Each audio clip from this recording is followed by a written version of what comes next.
The UPMC sports medicine experts in Central PA are here to help keep you in the game and improve your quality of life, no matter your age or activity level. Visit upmc.com/Central PA SportsMed to learn more.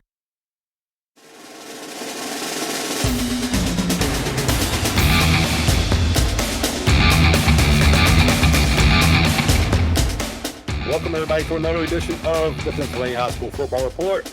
I'm Brian Linder with Dan Sostek. Dan, let him hear your voice. Dan. And Eric Epler. Yep, let him hear you. How are you, sir? You know who they are. So, if you're Marcus Quaker or Josh Oswald, Carolyn Fortney, our longtime listeners, you already knew who they were, but if you're new to the podcast, now you know when you hear their voice. We're in the middle of a marathon session. We just had a breaking news podcast where we discussed the eligibility hearing and ruling on Harrisburg's Sean Lee Jr., the quarterback, kid commit. Make sure you check that out on PennLive.com. We're getting into it, guys. Friday is it's time. You guys are going to be out there in the field. You guys are going to be at games. The pads are going to be popping. And we've had a ton of content on PennLive.com over the past couple of weeks as we prepare for this. Wanted to talk a little bit. We're going to do one on the state. Wanted to focus our hyper-local areas here in the Mid-Penn Conference. We're based in Harrisburg. We've done a lot of stuff. We talked team rankings last week, too. So if you guys haven't heard that, be sure to get in and check that out, where Epler will kind of run through his statewide rankings. Mid-Penn, guys, I wanted to kind of bring out a couple of the top guys people should be looking for. We've done a Mid-Penn preseason all-star team. You guys have done like divisional all-stars for the Mid-Penn. So we've got a bunch of names out there.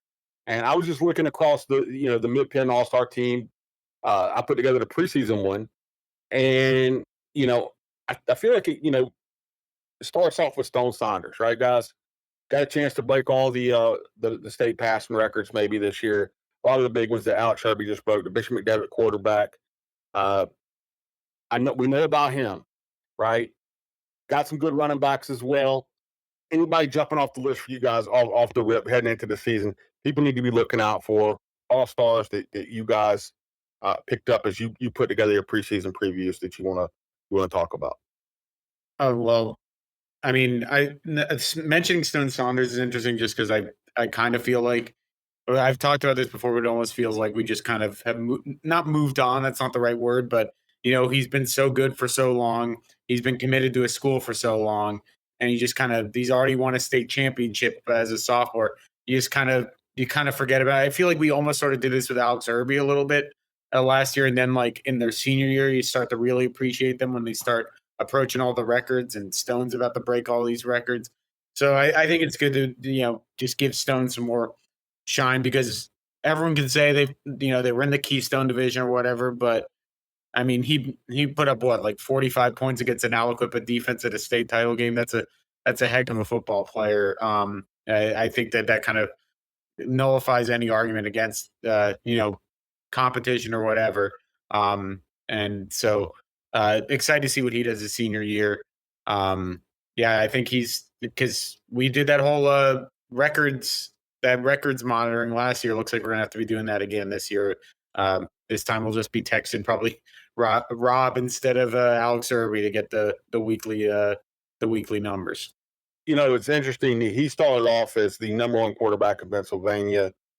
Matt Zollers is now kind of taking that in a lot of people's rankings. I feel like we have talked about him a lot, but we talked about it before too. He's got a lot of weapons. He lost a lot, but he's got a lot of interesting weapons coming back. Expect a big season out of him. Guys, on the Mid-Penn All-Star team, I took Messiah Mickens, Harrisburg's quarterback, Penn State commit, and Jared Porter from CD East. Running back.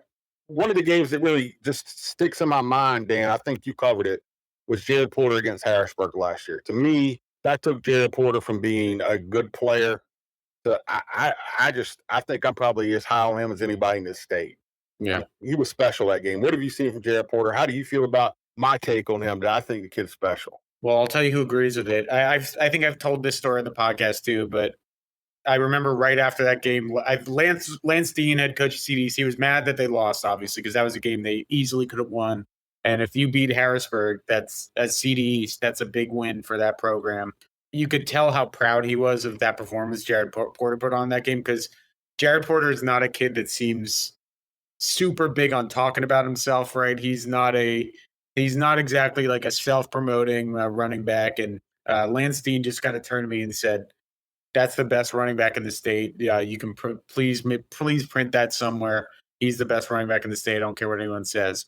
I think that there aren't many running backs in the state that are running for 200 yards against Harrisburg. He's not the biggest kid in the world. He really kind of burst on the scene after a year ago when CDs didn't really have the line they had last year and kind of was fighting for yards but couldn't get there. Just a really smooth, athletic kid. I have no issue with putting him on that first team, and I think he's going to play right away at Delaware. So here's one for you guys real quick. Quarterback and the two running backs, Messiah and Jared Porter and Stone Saunders.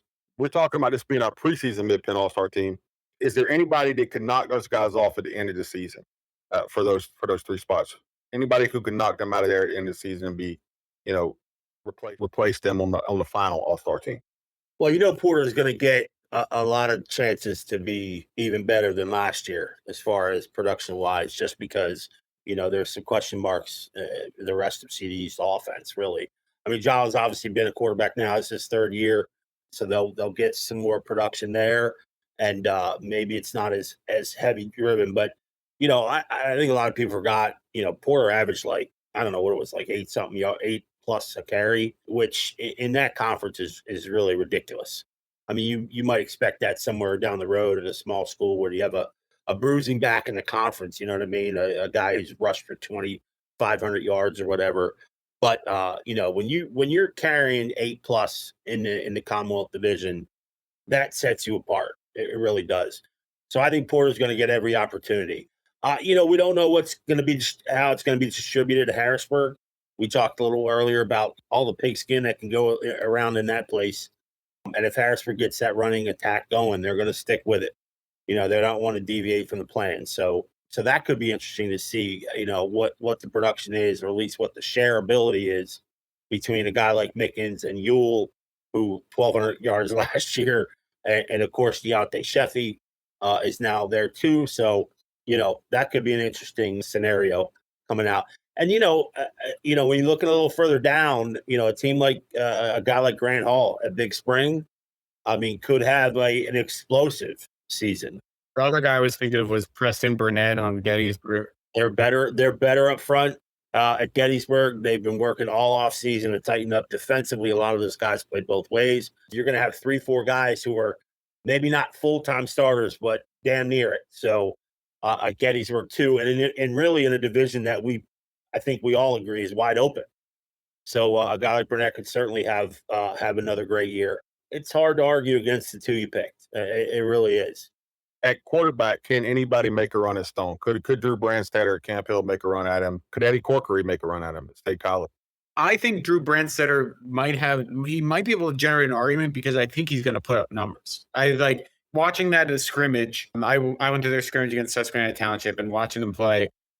Again, it's another Camp Hill team that doesn't really have any offensive linemen above 200 to 230 pounds.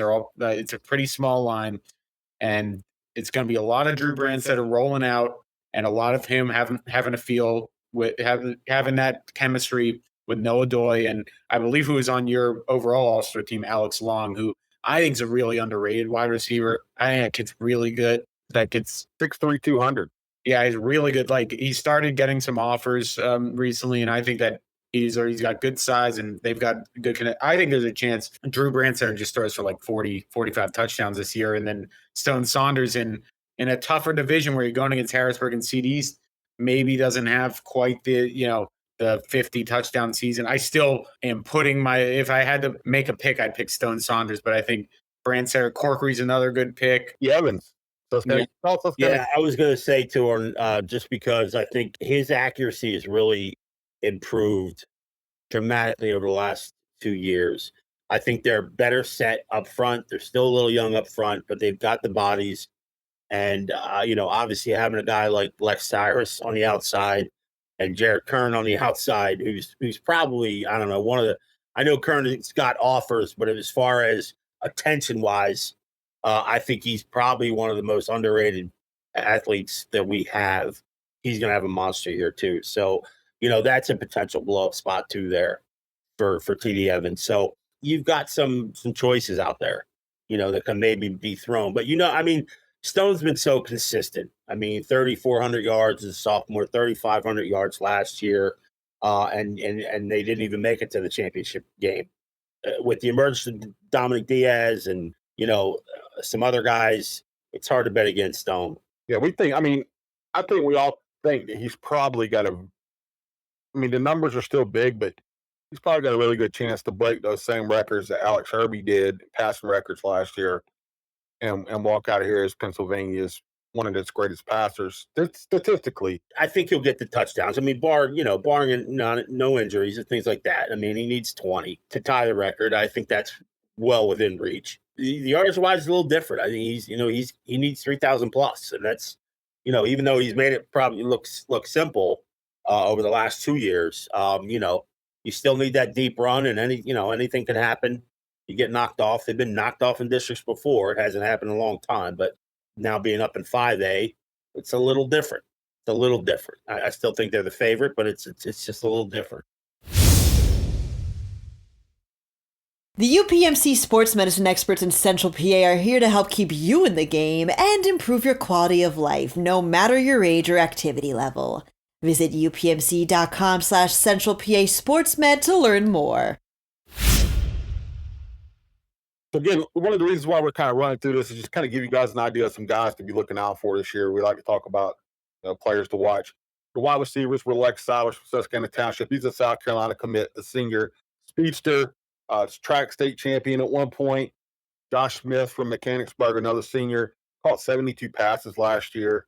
Elias Koch from Harrisburg is a junior. We know he's, like we said, he's kind of a nationally ranked type prospect. And for the athlete, we took Ty Salazar from State College, who's been very good on both sides of the ball. He caught 66 passes for 1,000 yards last year. He also had 47 tackles, 3 interceptions. Good group there. Is anybody jumping in there to maybe take one of those spots at the end of the year, though? Is it the Dominic Diaz or? I think Jasper Sheps is going to be in the mix there. He had 1,800 yards last year. I think he put up crazy numbers. We did have him on the defensive side. Yeah. And we had Quincy Brown on the defensive side, but because he had 60 catches too. So, you definitely. I think Sheps, I just think Sheps might have such an undeniable offensive year that it might be tough to leave him off as a wide receiver. I know when we do these, we kind of cheat a little, right? It's almost like doing a little bit of a logic puzzle to try to fit as many people as you can in and slot them into certain spots and just say, hey, we got your name on there. But Sheps has that connection with, I always look for the wide receivers who have that connection with their quarterback, right? And Wyatt Aronzell is back at quarterback for them. I wrote about Jasper Sheps. He had a really great offseason. He works with Elias Koch too, so he's competing against one of his really good friends there for that spot. But I imagine he'll be there, and I imagine, like I said, one of those Camp Hill wide receivers, Alex Long or Noah Doy, who I know Doy was on as the defensive back as well, because he has 350 tackles last year. Yeah, those are two that stick out to me, because we're not gonna have as much of super pass heavy offenses besides the guys we're talking about, and that's kind of how you determine the wide receiver. I think one of the McDevitt kids probably factors in, though, right? Diaz is somebody to get really high on. Does not have a lot of film. We haven't seen a lot of them on the field because they had guys like Rico Scott last year, and Tyshawn Wessel and Rico Scott the year before. Oh, both those guys are in the SEC. Diaz has got some offers. And then Jonte Quick, who was a freshman, had a really nice season last year. Do you think any of those McDevitt guys factor in there, or are we looking at anybody else, any of the wide receivers we have on the radar? Well, an interesting guy really is a newcomer to McDevitt, and that's Julius Fuentes Breen. It was a transfer in from St. Francis Academy in Baltimore. Now he's a defensive back too, but he's also a really a rising wide receiver too, and obviously really good size. He's 6'2", 190 pounds. That's a big target. He gets another big target on the opposite side of Diaz if they want to put him there. He really fills out a good defensive secondary. They really only lost lost Chase Regan in the secondary, and obviously another starter. I can't think of his name off the top of my head, but Jair Olson. That's a spot where he could fit right in. And like I said, he's a heck of a player, and he's really just starting his career. Played a bunch in Baltimore last year, so he could be a guy that emerges quickly for them. I don't know if it's distinctly a wide receiver, because I think he's a shoo-in to play a lot at D-back. But you never know when you got a big guy like that, who can run. Maybe you look his way a bunch of times. So he's a guy that I would think, I mean, Diaz is obviously a tremendous athlete too. But as far as getting over, the guys that you mentioned, I'm not sure because McDevitt's going to have to share the ball a lot too.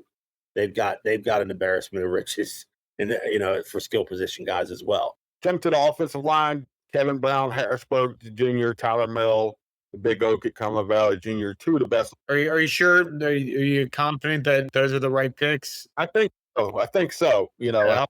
Two of the top offensive linemen in the country. Really, Kevin Brown scares me. He's like an enforcer. He's out there. He's kind of like Riley Webell used to scare me.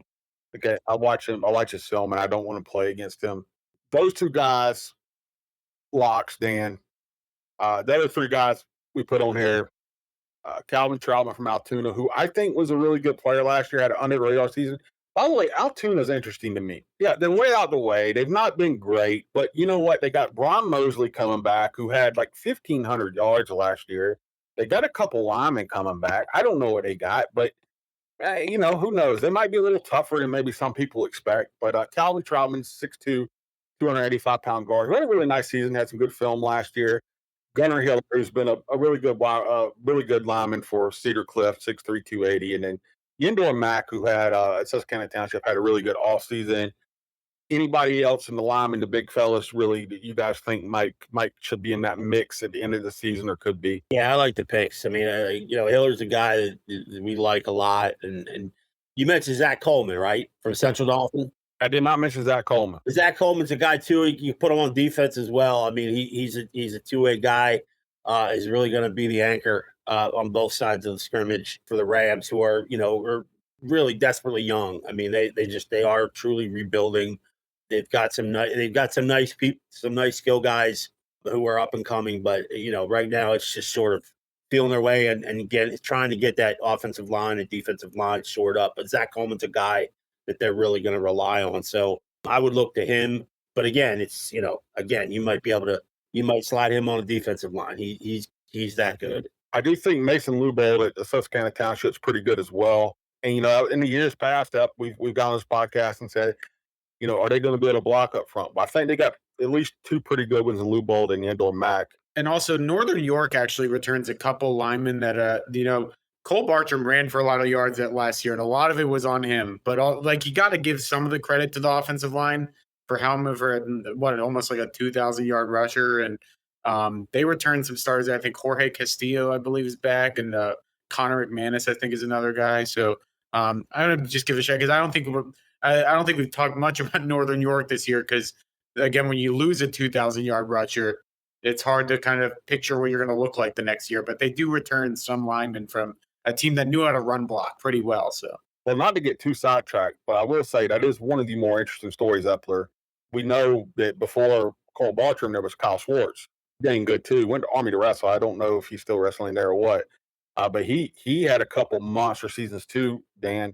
You just know Bill Mailer is going to have a running back. He's going to put up that we haven't even talked about yet. He's going to put up just a pile of rushing yards this year. I mean, yeah, and their games will be over at like 8:35 at night. It'll be text me all their stats, which he gets all in one text. It's score box. He texted out somehow, but they're going to have a running back in Northern York. So I'm fascinated to see that. I'm glad you brought that up, guys. Let's get through this. Defensive side, defensive backs. Quincy Brannon had 6 interceptions last year. Also, he caught a bunch of 41 passes. Harrisburg kid, Noah Doy, the senior from State College, which you mentioned, Danny, Camp Hill. He had over 1,000 yards of offense last year, but also they credited him with 163 tackles, 3 interceptions. And yes, I did follow it with Tim Bigelow, and he swears he did have 163 tackles. I will say they run the air raid offense, so their possessions tend to be quick. And they have multiple ones, so they do play a lot of defense. We did go Jasper Sheps there as well from Juniata. 61 tackles, 8 interceptions last year, led to Mid-Penn. We like him a lot too. Had over 1,500 yards, nearly 1,600 yards of offense. And Emil Way from Trinity, Trinity lost a lot after Jordan Hill left. He's a 6'1", 185-pound corner. He stayed and got a couple college offers. As a sophomore, I think he had 8 interceptions. Only had 2 last year. Didn't throw at him a lot. What do we think about that group? Any other defensive backs that we could be looking at to step in there?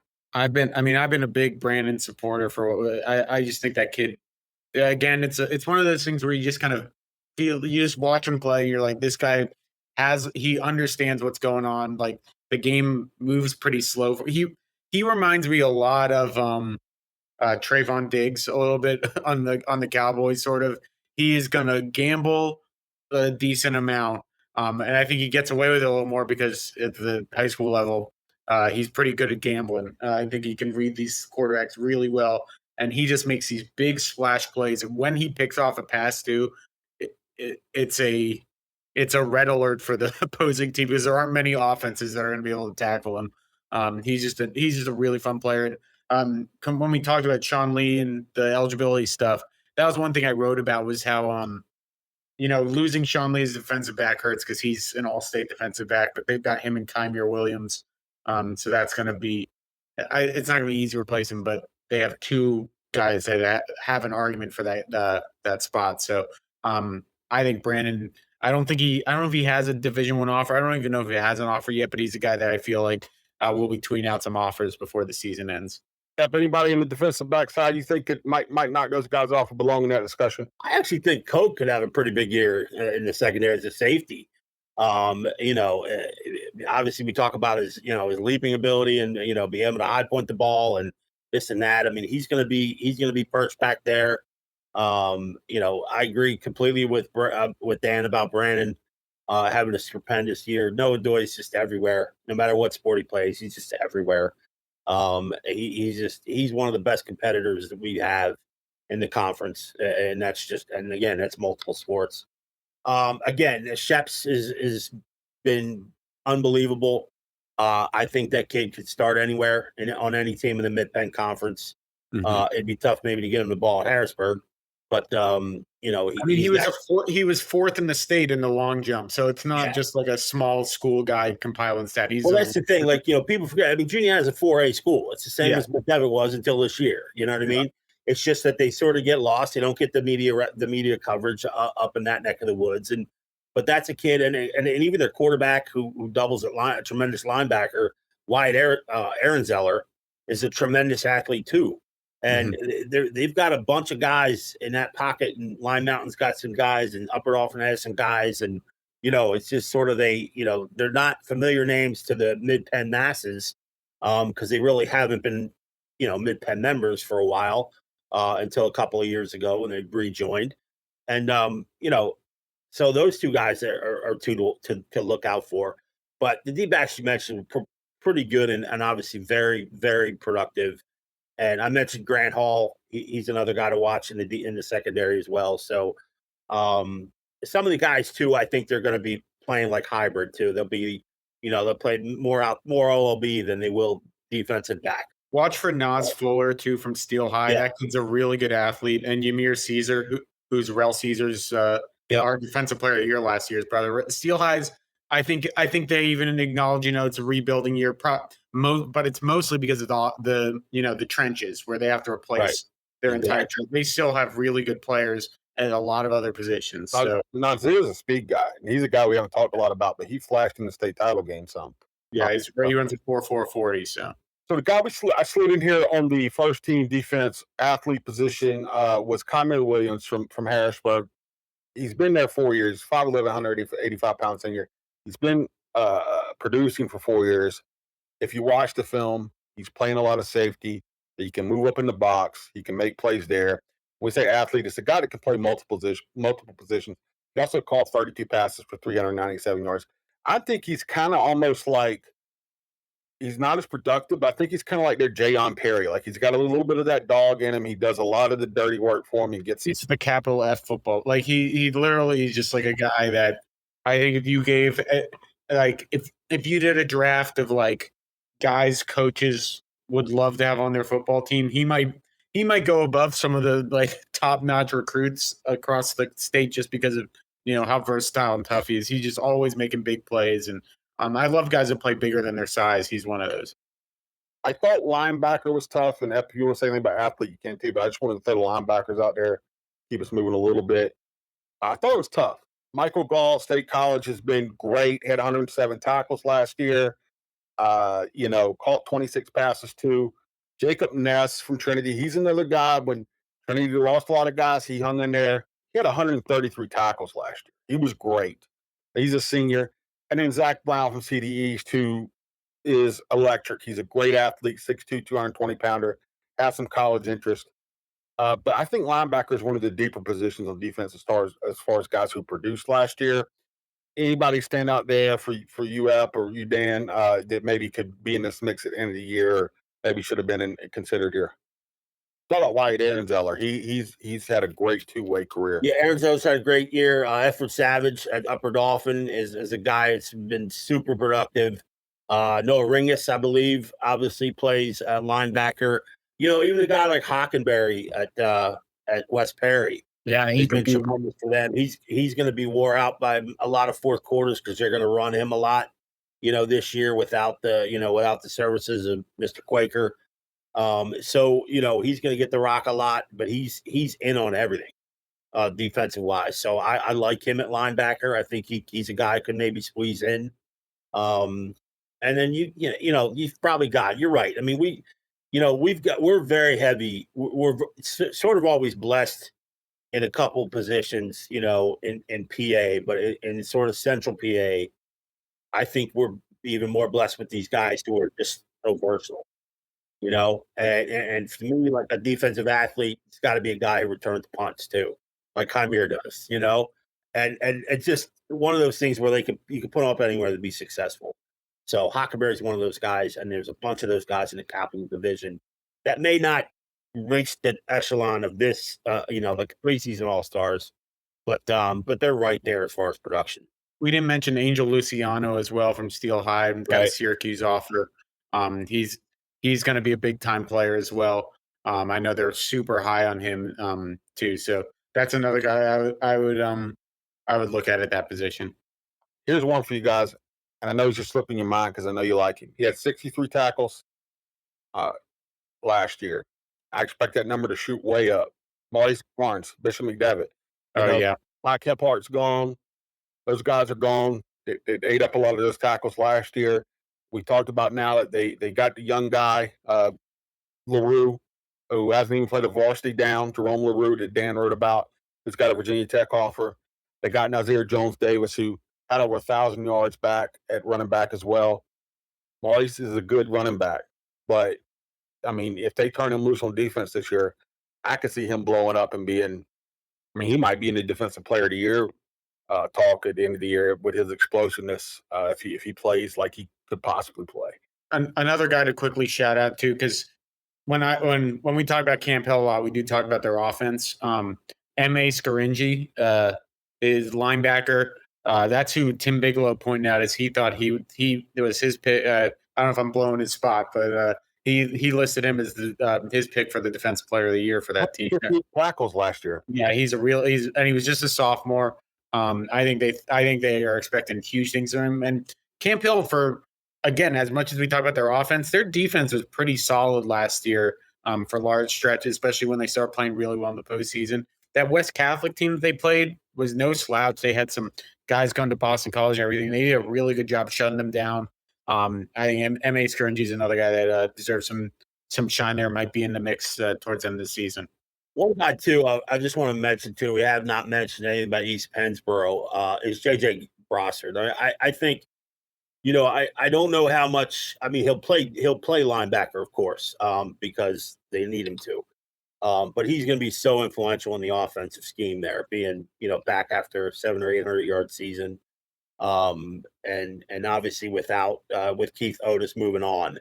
So Bross is a guy too that plays linebacker and has been pretty darn good at it.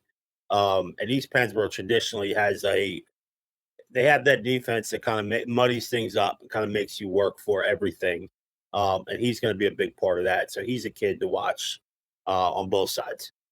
The defensive lineman I put on the preseason All-Star team from the Mid-Penn, Dalette Britton from Harrisburg, who had really an underrated year last year. You didn't talk about him. He had 7 sacks. Nolan Bazalka from Cumberland Valley, who we're expecting, he had 9 sacks last year. We're expecting a big year out of him. I know Cumberland Valley is. Maxim Johnson, he's a junior, 6'4", lean. They got him listed at 200 pounds, but he had 84 tackles, 34 for loss, 3.5 sacks for Lime Mountain last year. And then Lucas Lawler, 6'3", 230-pound senior from Bishop McDevitt, had 8 sacks last year. He's a wrestler, too. Pretty good one. Well put together kid. I've been told, too, that despite as cool of a name as Maxim Johnson is, and we see it on Max Preps all the time, it seems like he goes by Max. So I think I don't know if we have to make an editorial decision to go by Max Johnson. I wish he was Maxim because that's a cool, super cool name.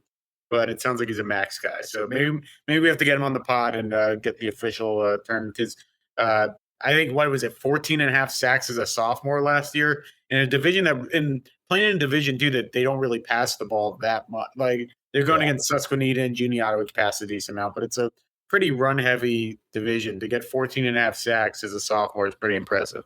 I think Lawler is poised to just be a monster this year. He's really good. I like the wrestlers. He doesn't have a lot of fat on him. He's ripped up. I think he's motivated. Like I said, Britton was just a really, I thought, solid player who got overshadowed a little bit. And look, Kevin Brown, if he's playing both ways, there might be the baddest man on the defensive line, but we only put him in one position here. And then, again, I think Bazalka, there's a lot of big things expected. Also, just going back to linebacker really quick, we didn't even mention Zach Brown, who's one of my favorite players in the area, too. From the first team. I mean, I guess we kind of glossed over him, but I think he's a guy that's going to be Defense Player of the Year talks. CBS is going to be interesting. Yeah, I think they're going to be really. I think they've got to. I'll be at their game on Saturday against York High, which should be a good barometer for where they're at this year. I mean, DiMaggio threw for over 2,000 yards last year. They got a couple guys back. It's just the Mid-Penn Commonwealth is just so dang tough. But we'll see. Caleb Snyder from Upper Dolphins, another good player too. If anybody else who was throwing a defensive line mix? No, I mean, I don't think they're at the preseason All-Star level yet, but could have big years and actually need to have big years. I think. First guy's Christian Bryant at Milton Hershey. Mountain of a man, 290. He can press a lot of people backwards. So I think he needs to have a big year. That's a team too that's sort of gonna need some quarters and gonna need some reps, I think, to get their offense up to speed. So relying on a defense there early, I think, is key for the Spartans. He's a guy to be looking at. And you mentioned too that about Lawler. Lawler could have a really monster year. When they got Chris Thompson too in from Trinity, I'm sure Thompson's going to be along the defensive line at somewhere, at least spelling guys like Torres and things like that. So, that would free up Lawler a little bit too. With Thompson. Thompson's a big kid, a lot of varsity reps for him, so he comes in at a good time for McDevitt as well. So. Just those guys and a couple of guys, I think worth mentioning, leading into the season. So we gave everybody a bunch of names to look for in the Mid-Penn. We're 35 minutes deep. We're still going to talk about the state in a second podcast this week. But really quick, this is it, guys. The season's going to start. So before we head in, either of you got a crazy prediction, a hot take here, anything you want to put out there into the world is your big prediction for this year for the Mid-Penn's team? You know what? I'm going to – it's not crazy position because I think they're overlooked, is I think Cedar Cliff could be in that top 3 in the Commonwealth. I think they can challenge pretty much everybody in that division with maybe the exception of Harrisburg and maybe the exception of Bishop McDevitt, although they typically – every now and then play Bishop McDevitt pretty tough. And I think we talk about Colin Gillen every year being one of the best in getting max out of his guys. I think there's enough back when you talk about quarterback being back, a couple key defenders being back. I think Cedar Cliff is the dark horse in the Commonwealth, and I think if they finish third in that division, it's not going to surprise me. And that's I think that's saying something when you consider, they're coming in. They're the new kids on the block, sort of with Harrisburg and Central Dolphins and Cumberland Valleys of the world, and McDevitt now joined in. I mean, I think if you look on paper and what they've done, you're probably saying fifth or sixth, maybe, but I think they could be a top 3 in that division. I think Susquehanna Township's going to be in the 4A district title game. I think this is the year everything kind of comes together for them. I think TD Evans has taken the right steps each and every year. Talking to him, he said last year he was more comfortable than the year before, and this year it's even night and day from last year. I think Lex Cyrus has put on some muscle. I don't know that for a fact, but just seeing him, it looks like he's put on some muscle. I wonder if that's maybe why he didn't, he didn't win the state title this year in track, because he maybe put on some muscle for football. But I just think that this is the year that kind of their depth kind of matches the high end of the roster, so to speak. And I think that 4A is for the take. I think Twin Valley and Why I'm Missing are kind of the teams there, but I'm looking forward to seeing what they do there. I'm with you there. I think you got 4 Mid-Penn teams playing for district titles. Camp Hill, I think it's going to get back. Now, that's rolling the dice a little bit because we know they got the offensive weapons, but like Dan said, we don't know who's blocking for them from year to year and what that's going to look like. It's at least going to be fun to see. I think McDevitt's getting there. I think Harrisburg's getting there. And I agree with you, Dan. I think, since I've been here, I feel like Hannah, when I got here, was pretty solid. And then they had some really lean years. I think they went like a season and a half without winning a game. Didn't they not too long ago? Well, yeah. And so now I think all the weapons are in place. And even we know at least 2 of the 5 big guys, I think, are pretty good up front. Depth, as mentioned, has been an issue in the past. But I feel like they got the ability. We could have, I think, 4 teams playing for district titles. So yeah, don't book your Thanksgiving general Thanksgiving vicinity. Maybe at football games. Of course, Harrisburg. Yeah, they have 5. I mean, State College, obviously. Yeah, I mean, they'll be playing for not a District 3 title, but they'll be playing for a district title. Yeah. Yeah. So I think it's going to be another solid year. I'm actually excited about this year because we know there's some we talked about the really good class of 25 and 26. There's some top heaviness to it, some really good stars, but there's still a lot that I feel like more so than in the past maybe 3 or 4 or 5 years up. That's kind of like you still just kind of got to watch and see on this year. Yeah, I agree. I mean, there's some, like you said, we mentioned a lot of skill guys. There's a lot of good quarterbacks returning with a lot of experience. I think we should put an over total on the amount of pancake blocks for Big Oak. I think that's a good one to talk about all season.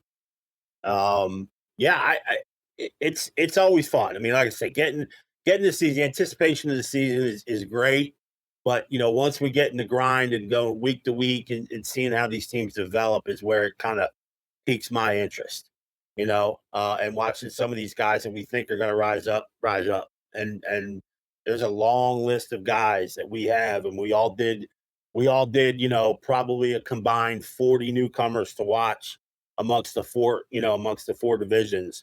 And so keeping an eye on those guys and how they get, intertwined and mixed into the offenses. And maybe they're not the, 15, 20 carry a game guys, but just to see how they improve from week to week and make their team stronger is the most fun for me. We've given you guys 41 minutes now of names to be looking for from the Mid-Penn this season. That's pretty in-depth, but you know what? There's a lot more on PennLive.com. Ep, Dan, Evan Wheaton, Tom DeMartini, they put together all these previews for the Mid-Penn. The division's really broken down. Storylines, players to watch. It's all there. Check out PennLive.com. Ep, tell them how to find you on social media. I am at 3Jacker on X. Dan, tell them how to find you on social media. Dan_Sostek. I think all our sports probably Linder on X. To just be a monster. PennLive.com. And we'll see. We'll talk. I like to catch him in the next episode. He doesn't have a lot of fat on him. He's ripped up. I think he's motivated. Like I said, Britton was just a really, I thought, solid player who got overshadowed a little bit. And look, Kevin Brown, if he's playing both ways, still might be the baddest man on the defensive line, but we only put him in one position here. And then, again, I think Bazalka, there's a lot of big things.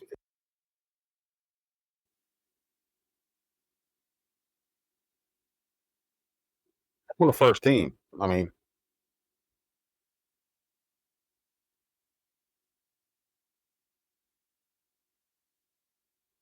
CBS is going to be interesting.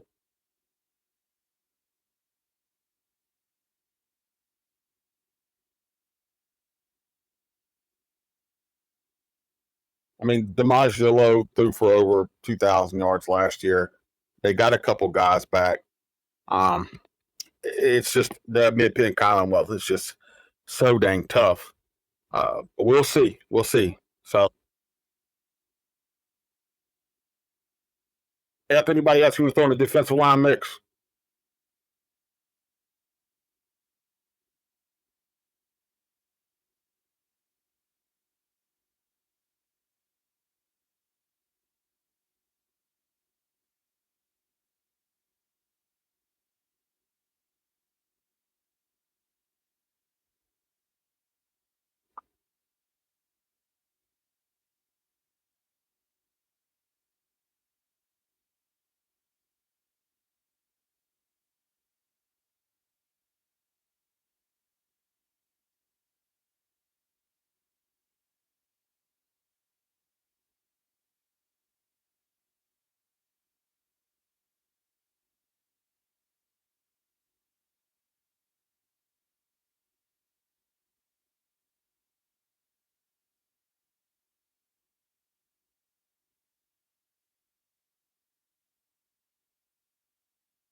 So we gave everybody a bunch of names to look for in the Mid-Penn.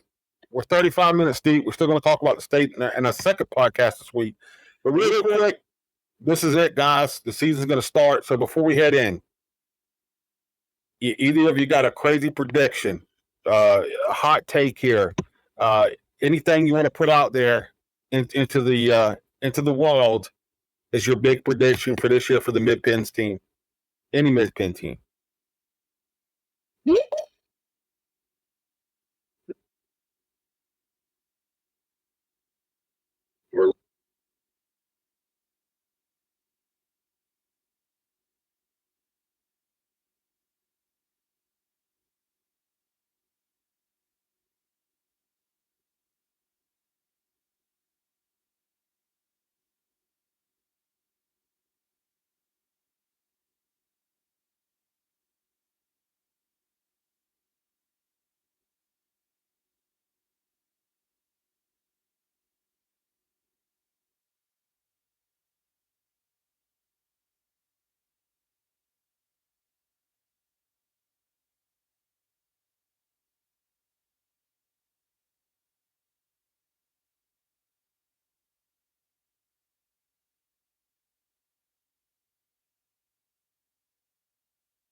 I'm with you there. I think you got 4 Mid-Penn teams playing for district titles. Camp Hill, I think, is going to get back. Now, that's rolling the dice a little bit because We know they got the offensive weapons, but like Dan said, we don't know who's blocking for them from year to year and what that's going to look like. It's at least going to be fun to see. I think McDevitt's getting there. I think Harrisburg's getting there. And I agree with you, Dan. I think, since I've been here, I feel like Hannah, when I got here, was pretty solid. And then they had some really lean years. I think they went like a season and a half there without winning a game. Didn't they not too long ago? And so now I think all the weapons are in place. And even we know at least 2 of the 5 big guys, I think, are pretty good up front. Depth, as mentioned, has been an issue in the past, but I feel like they got the ability. We could have, I think, 4 teams playing for district titles. So,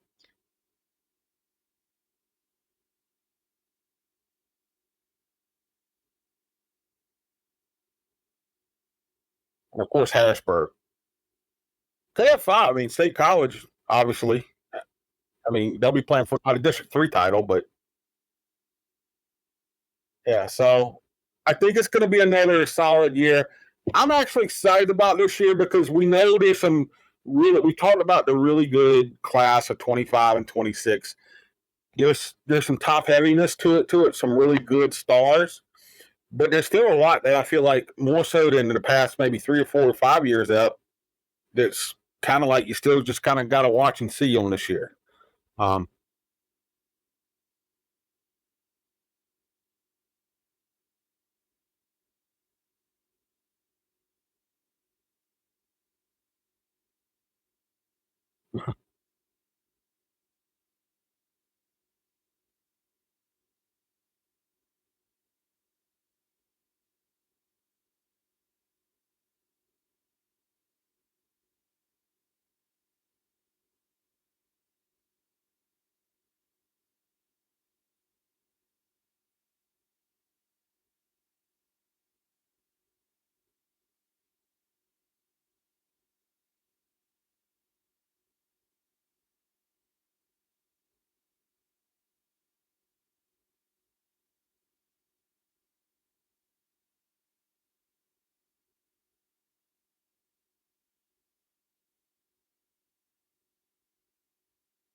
Well, you said it. Look, we've given you guys 41 minutes now of names to be looking for from the Mid-Penn this season. That's pretty in-depth, but you know what? There's a lot more on PennLive.com. Ep, Dan, Evan Wheaton, Tom DeMartini, they put together all these previews for the Mid-Penn. The division's really broken down. Storylines, players to watch. It's all there. Check out PennLive.com. Ep, tell them how to find you on social media. Dan, tell them how to find you on social media. And I'm at Sports by B. Linder on X. Again, PennLive.com.